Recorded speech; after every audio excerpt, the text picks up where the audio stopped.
விட்டு போயிடுது சார். அந்த ஒரு ஸ்டேஜ் அது ஃபுல்லாக ரஸ்ட் ஆகிடுது. ஸோ அதனால் அவங்க ஸ்டெப்லைஸ் இப்போ நோண்டு ஒரே நான் புதுசாக போட்டுக்கிறேன்.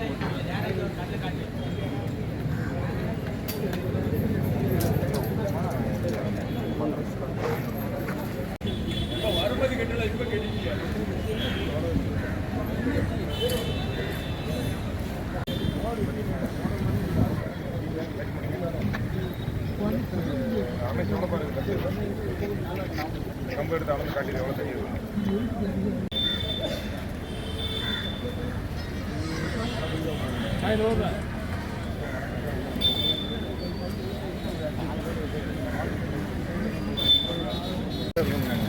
சைடில் மட்டும்தான்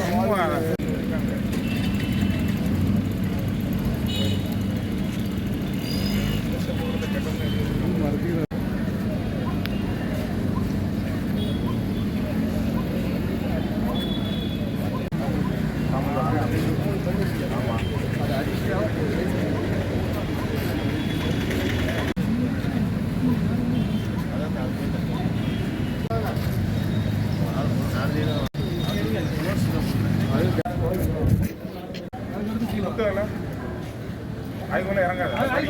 படி நேரம் இறங்கும். மேலே தூக்க அப்படி அந்த படி எத்தனை அடி இருக்கும்? கேப் இருக்கா?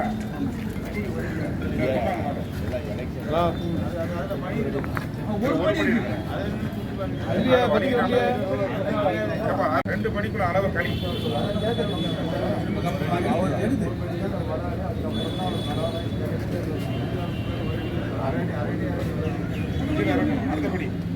அடுத்தபடி இருக்கு. ரெண்டு அடி 1 அடி தானே கேப்டங்கப்பா.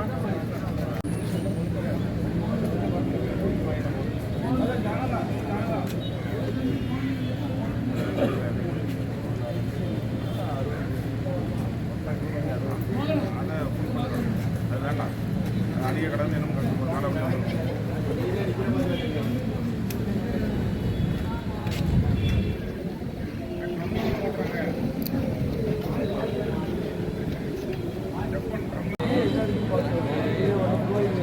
கீழே இந்த கல்லுகள் போட்டு போனா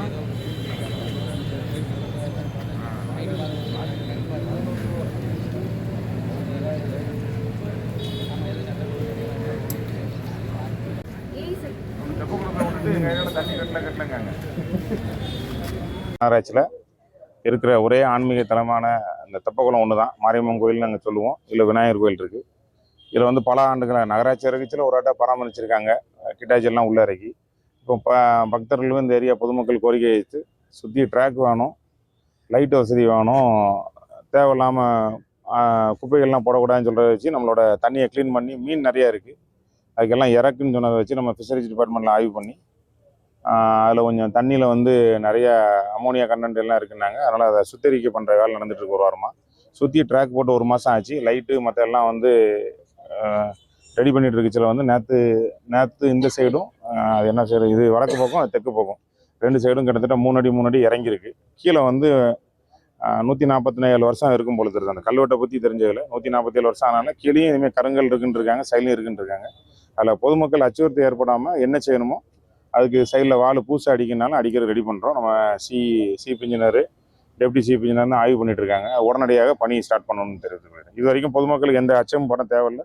நைட்டில் டிரான்ஸ்ஃபார்மர் ஒன்று பக்கத்தில் இருந்தனால என்ன, அதாவது ஒரு சில பேர் ஒரு சில கருத்து சொன்னாங்க. அது ஃபுல்லாக இறங்கிட்டு பூகம் வந்துட்டு அது நான் ஒன்றும் இல்லை. 2 சைடு மழைநீர் தொட்டியெல்லாம் அவங்க போட்டிருக்காங்க. அந்த தண்ணி சூப்பேஜ் ஆகி அந்த மண் நேராக உள்ளே கீழே போயிருக்குன்னு சொல்கிறாங்க. கீழே வர்றதுக்கு அறிகுறி இல்லை. எல்லாமே நம்ம உள்ளே ஆய்வு பண்ணி தான் முடிவு பண்ண முடியும். அண்ணா யூனிவர்சிட்டியும் வரைச்சிருக்காங்க. எல்லாம் பார்த்துட்டு உடனடியாக பணி தொடங்கணுங்கிறது தெரிவித்து இதே மாதிரி இப்போ அந்த நீளம் வந்து ஒரு சைடு 45 மீட்ரு, 45னா 150 அடி வருது.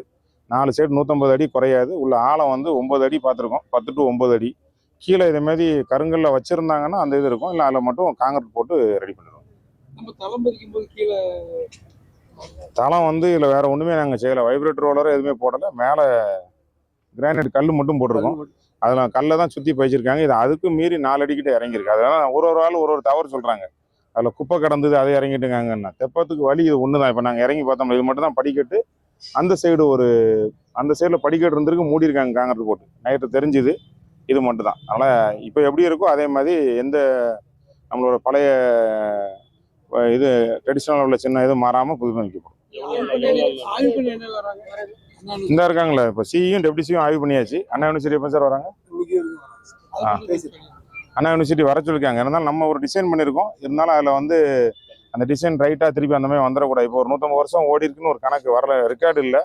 இந்த ஒரு தனியார் நிறுவனம் வந்து ஒப்படைச்சிருக்காங்க பாருங்க. அந்த அதுலேருந்து பராமரிச்சுட்டு இருக்காங்க. மாநகராட்சி வந்து எந்த ஒரு அடிப்படை கட்டடையும் எதுவும் நம்ம பண்ணலை. இதை வந்து சுத்தம் பண்ணுறதும் நீட் பண்ணுற வேலை தான் பண்ணிட்டு இருக்காங்க. இப்போ தான் நம்ம அதை எடுத்து கட்டுறதுக்கு ரெடி பண்ணிட்டு இருக்கோம். நன்றிங்க.